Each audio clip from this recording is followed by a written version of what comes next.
They called her the Free Spirit, a woman with her whole life ahead of her. Rhonda Casto was young, vibrant, and full of dreams. But what began as a hike with her boyfriend in the scenic Columbia River Gorge ended in tragedy. The question that has haunted her family, friends, and investigators ever since: was her death an accident or something far more sinister? March 16, 2009 started as an ordinary day for Rhonda and her boyfriend, Stephen Nichols. The couple, along with their 9-month-old daughter, had recently moved to Portland, Oregon. Stephen suggested a hike in the gorge, a popular spot for nature lovers, but also a location known for its steep cliffs and treacherous trails. According to Stephen, it was supposed to be a fun outing. But as they ascended the Eagle Creek Trail, everything changed. By the end of the hike, Rhonda was dead, her body found at the base of a 100-foot cliff. Stephen claimed she slipped, but was it really an accident? From the moment I heard the news, I knew something wasn't right. Rhonda was an experienced hiker. She wasn't careless. And Stephen, well, he'd always given me a bad feeling. Stephen Nichols told authorities that Rhonda had been joking earlier in the day about being worth more dead than alive, referencing her life insurance policy. This statement, combined with a series of suspicious behaviors, would later put him under the microscope. Not justice. I felt like it happened out of nowhere, and it was really upsetting. Really upsetting. Rhonda's family was devastated by the loss, but her mother, Julia Simmons, couldn't shake the feeling that something wasn't right. Rhonda was an experienced hiker. She knew how to navigate difficult terrain. And then there was Stephen himself, a man Julia had never fully trusted. Stephen always had this air of control about him. Rhonda would tell me little things, how he didn't like her talking to certain friends, how he'd get upset if she stood up to him. I had my suspicions, but I never imagined it would come to this. In the months following Rhonda's death, more details emerged that raised eyebrows. Stephen had taken out a substantial life insurance policy on Rhonda just months before her death. He also began making unusual comments, jokes even, about Rhonda being worth more dead than alive. While none of this is concrete proof of foul play, it's certainly enough to warrant a deeper investigation. The timing of the life insurance policy, coupled with Stephen's behavior, painted a troubling picture. In 2015, after years of speculation and mounting evidence, Stephen Nichols was arrested and charged with Rhonda's murder.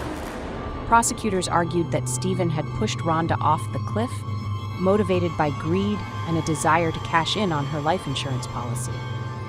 The evidence may not be direct, but when you piece it together, a clear narrative emerges. Stephen had motive, opportunity, and a pattern of suspicious behavior. It just made me sick that he was getting a plea. It really did. I just said, oh, well, this is one more thing that he's getting the upper hand on. He's gotten the upper hand on everything that he's ever done. And this is just one more. And when is it going to stop? When is he actually going to be punished for something he did?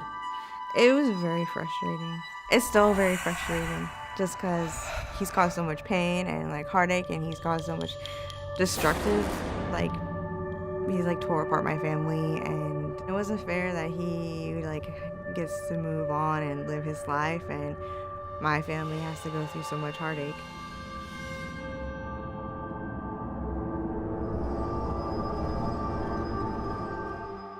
At first glance, Casto's death appeared to be a tragic accident. However, her family was immediately suspicious of Nichols. Julia Simmons, Casto's mother, was vocal about her belief that Nichols had pushed her daughter off the cliff. She recounted Casto's ominous joke to the police, which only fueled their suspicions. The initial investigation revealed several troubling details about Nichols. He had a $1 million life insurance policy on Casto, which he stood to collect in the event of her death. Additionally, Nichols had a history of alleged inappropriate behavior, including an incident in 2003 where he was accused of attempting to push his then-wife off a balcony in China. These factors combined to paint a picture of Nichols as a potentially dangerous individual with a motive to harm Casto. Nearly 6 years after Casto's death, in February 2015, Nichols was arrested and charged with her murder.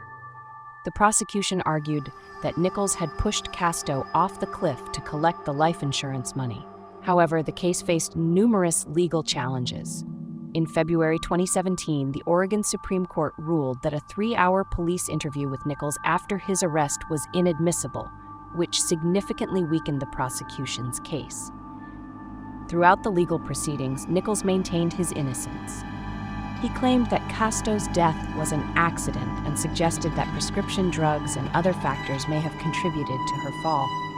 Nichols described the events leading up to Casto's death, stating that she had been in a great mood and jokingly called herself Superwoman while running along the narrow trail with a towel over her shoulders. According to Nichols, Casto slipped on the wet path and fell to her death. However, Nichols' account was met with skepticism. Julia Simmons and other family members continued to believe that Nichols had intentionally pushed Casto off the cliff. They pointed to the volatile nature of Casto and Nichols' relationship, with Simmons describing instances of physical fights and Casto's contemplation of ending the relationship before her death. For Rhonda Casto's family, the legal outcomes have been deeply unsatisfying. Julia Simmons and other family members have expressed their frustration with the justice system and their belief that Nichols did not face adequate consequences for his actions.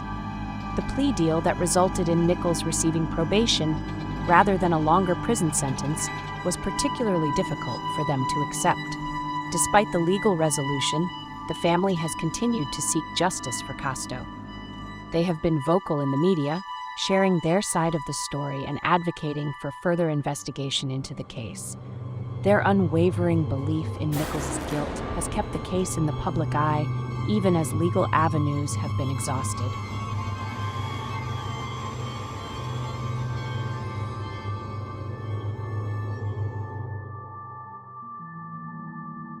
The tragic death of Rhonda Casto remains a haunting mystery that has left many questions unanswered. Her family's belief that Stephen Nichols was responsible for her death contrasts sharply with Nichols' insistence that it was a tragic accident. The legal battles, contradictory accounts, and disturbing revelations about Nichols' behavior have only added to the complexity of the case. In 2019, after years of legal battles, Stephen Nichols accepted a plea deal. He pled guilty to criminally negligent homicide and coercion, avoiding a murder conviction but admitting responsibility for Rhonda's death. His sentence? Just 19 months in prison. Rhonda Casto's story remains a haunting reminder of how fragile life can be and how justice doesn't always bring closure. Her family continues to honor her memory, fighting to ensure her story isn't forgotten.